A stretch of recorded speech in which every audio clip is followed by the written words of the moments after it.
Tengo entendido que ya nos está escuchando el jefe de gabinete Aníbal Fernández. Bueno, hay varios temas hoy, uno de ellos vinculado con la media sanción otorgada ayer en la Cámara de Diputados al proyecto jubilatorio del 82% móvil. El gobierno lo adelantó, lo había dicho el ministro hace algunos minutos, la eventualidad de un veto, si es que pasa por la Cámara de Senadores. ¿Me está escuchando, ministro? Soy Débora Plager, buen día.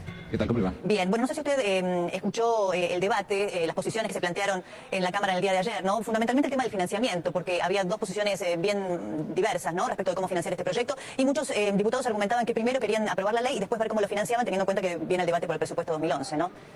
La realidad es que estamos en presencia de algo que poco tiene que ver con lo serio.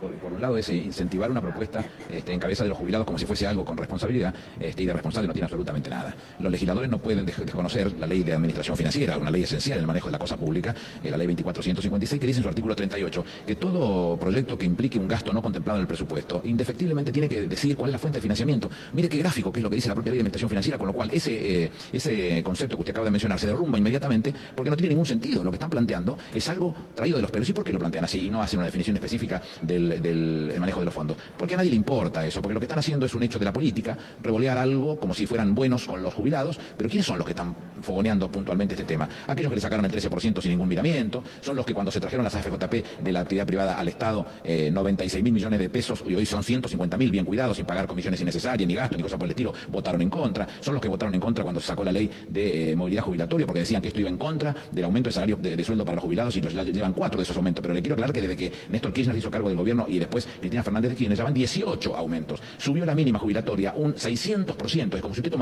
ganara un peso cuando asumió Kirchner y hoy gana 7. Con lo cual no le pueden contar a la gente mentira. El domingo salió una encuesta de Poliarquía en La Nación, donde la gente decía que lo que había visto del gobierno muy importante era el trato que se le había dado a los jubilados. La gente no es tonta, lo comprende, conoce lo que sucede en este caso. Están sacando un proyecto que no se puede financiar porque no existe. En el mundo hay un solo país, que es Luxemburgo. Razonemos que nosotros debemos tener per cápita entre 6 y 7 mil dólares por año, y ellos tienen per cápita unos 40.000 dólares per cápita por año, con lo cual la realidad es imposible compararla. Y además, cuando el sistema solidario nace en época de Juan Perón por los 50, hablábamos de una cantidad de activos, de trabajadores activos, unos 7 más o menos por cada pasivo que existiera. Si hubiesen existido estas relaciones, es posible que usted tuviera forma de financiarlo, pero la realidad es que eso no solo no sucede, sino que además hay un proyecto en el Senado para sacar el 15% que aportan las provincias al ANSES para poder sostener el sistema jubilatorio. Entonces, tenemos problemas en el marco de la realidad de los activos por pasivos. Hoy hay 1.6, 1.7 activos por cada pasivo. Si a eso le suma que quieren sacar el 15%, si a eso le suma que hay muchos trabajadores de monotributo que no aportan a las cajas, es impracticable. Estamos hablando de un hecho absolutamente burlón, le diría casi, respecto de lo que... Entre los argumentos que se escuchaban también, ministro, respecto de la erogación que hace ANSES, se hablaba de los más de 2 millones de jubilados, 2.300.000 que se han incorporado en estos últimos años al sistema, ¿no es cierto? No sé si usted ha escuchado ese argumento. Sí, pero eso es auspicioso. Antes eran 3,5 millones, ahora son 5.700.000. Hay 2.200.000, 2.300.000 jubilados que antes no percibían por un montón de razones, porque trabajaron en negro, porque trabajaron en empresas que le quitaban a ellos lo que eran las cargas sociales que debían haber depositado y nunca lo hicieron, y fueron robados literalmente, por un montón de razones que, por decisión de la Presidenta de la Nación, eso se resolvió como correspondía, poniendo a los jubilados el beneficio que les correspondía. Ahora, ministro, en la eventualidad de que este proyecto que tiene media sanción de diputados pase al Senado y que en su tratamiento también logre la oposición la aprobación, ¿cuál va a ser la decisión del gobierno? Pero no cortemos tan fuerte, tan grueso. Me parece que lo que tenemos que pensar primero es que esto acaba de tener media sanción en diputados.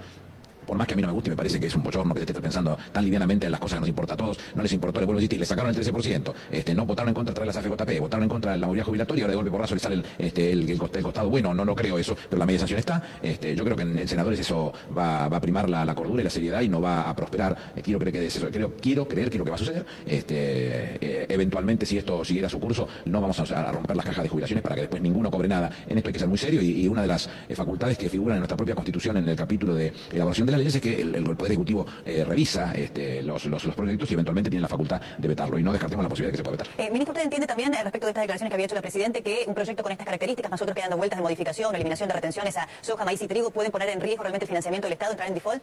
No, porque eso no va a suceder nunca. El 24 de agosto lo único importante que va a suceder es el cumpleaños de Borges, el aniversario del cumpleaños de Borges. Las leyes, expliquémoslos un poquitito. Las facultades delegadas que hace muchos años que vienen sucediendo, hay 3 estadios claros que debiéramos diferenciar. Un estadio es hasta en el 94, ocasión en que se reforma la Constitución Nacional. El otro es desde el 94 a la sanción de la ley 26.122, que es la ley que regula la vida de los decretos de necesidad de urgencia y las leyes delegadas. Y el tercer estadio es desde la 26.122 en adelante. Sí. La ley esta dice que cómo se tiene que presentar ante el Congreso, la comisión específica tiene que analizarlos y revisarlos y demás cosas. Esas leyes delegadas han trabajado, han creado, han modificado instituciones de la patria. Por ejemplo, le doy, una de ellos el Ejército Argentino, la AFIP. Entonces, si lo que dicen estos que dicen saber tuvieran razón, automáticamente nos quedaríamos sin ejército y automáticamente nos quedaríamos sin AFIP, y eso no va a suceder, porque la propia ley dice, tanto en decreto de necesidad de urgencia como en ley delegada, que mientras que usted la sancione y eventualmente el Congreso no la rechace, todo ese lapso, los derechos adquiridos son esos, derechos adquiridos, y las consecuencias que practicaron tienen su valor. Entonces, lo sucedido hasta el 24 de agosto está como está. De ahí para adelante, la presidenta de la Nación, que ha sido elegida para gobernar, no otro, he escuchado a algunos legisladores que decían, el jefe de gabinete tiene atribuciones para hacer tal cosa, entonces ¿por qué no lo podemos hacer nosotros? ¿Por qué no gobiernan? Sencillamente, y porque el jefe de gabinete, conforme al artículo 100, tiene la responsabilidad de la administración general del país, es decir, sería bueno que de vez en cuando se le diga a la Constitución Nacional, lo que el Poder Ejecutivo está haciendo en cabeza de nuestra presidenta es... Bien, enseguida retomamos el contacto. Ahora el jefe de gabinete de ministros, el ministro Aníbal Fernández. Por delante tenemos una pausa, ya regresamos.